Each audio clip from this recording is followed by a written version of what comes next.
શાળા પ્લસની અંદર આ પ્રવૃત્તિ છે કે ભાઈ ગુણ વસ્તુના જૂથ બનાવો વિજ્ઞાનમાં પાઠ બીજો.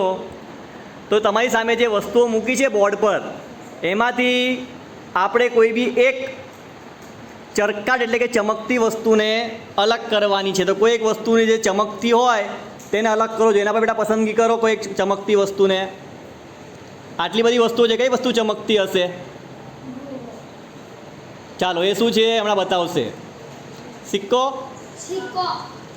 ઓકે, સોનાનો સિક્કો ચમકે છે. ઓકે, સરસ. ચાલો ભાઈ બીજો એક છોકરો આવી જાય બેટા. ચાલો બીજી એક વસ્તુ ચમકતી હોય એવી અંદરથી અલગ કરી બતાવો. કેટલી ચમકાટ ધરાવે છે? ઓકે, ચાંદીની કેટલી છે, ચમકાટ ધરાવે છે. ચાલો સરસ. આગળ ત્રીજી વસ્તુ ખીલી સ્ક્રૂ ચમકાટ ધરાવે છે. ઓકે, લોખંડની ખીલી ધરાવે છે. ચાલો આગળ ચોથી કઈ વસ્તુ છે હવે કઈ છે ચળકાટ ધરાવતી હોય એવી બચેલી છે? એટલે છેલ્લી વાડકીમાં એની આગળની વાડકીમાં દેખો શું છે, પસંદ કરો કોઈ વસ્તુ. આ કરો તો ખબર પડશે કે ચમકાટ ધરાવે છે કે નથી ધરાવતી. આ શું છે?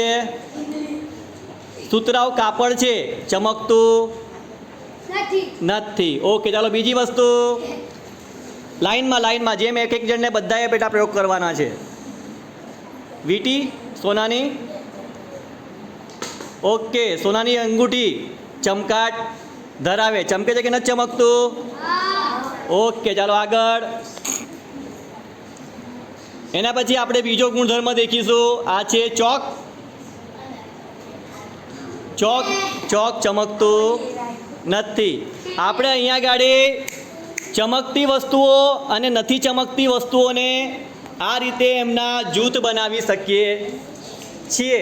એટલે આપણી પાસે વસ્તુ બહાર અસલીમાં ના પણ હોય તો બી આપણે વસ્તુઓની પ્રવૃત્તિ આ જી શાળા પ્લસની અંદર કરી શકીએ છીએ. હવે એના પછી બીજો જે ગુણધર્મ છે કે કઈ વસ્તુ સખત છે અને કઈ વસ્તુ સખત નથી, આપણે એની વાત કરીએ. વસ્તુના જૂથ બનાવવામાં બીજું છે પ્રવૃત્તિ આ છે પાણીમાં દ્રાવ્ય છે કે અદ્રાવ્ય. દ્રાવ્ય એટલે પાણીમાં ઓગળી જાય અને અદ્રાવ્ય એટલે પાણીમાં ઓગળતું નથી. જો બેટા આવી જાવ એક જણ. કોઈ બી એક વસ્તુ પસંદ કરીને દેખો એ પાણીમાં દ્રાવ્ય છે કે નહીં એનું જૂથ બનાવવાનું છે. ચલો ભાઈ, ખાંડ પસંદ કરવામાં આવે છે. કઈ જાય પસંદ નથી થઈ.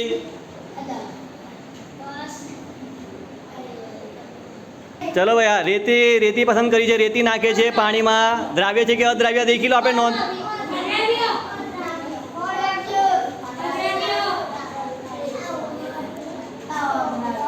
દ્રાવ્ય છે કેવી ને અદ્રાવ્ય. દેખો અહીંયા તમને પ્રશ્ન પૂછે છે. આપણે અવલોકન કરી શકીએ છીએ કે પાણીમાં તે પદાર્થ સંપૂર્ણપણે ઓગળશે નહીં અને ઓગળી જાય. ઓગળશે કે નહીં? ઓગળશે નહીં. ભાઈ બેટા સબમિટ કરો. હા, ઓકે, સરસ, સાચો જવાબ છે. ચલો હવે બીજું એક જણ આવી જાય બેટા.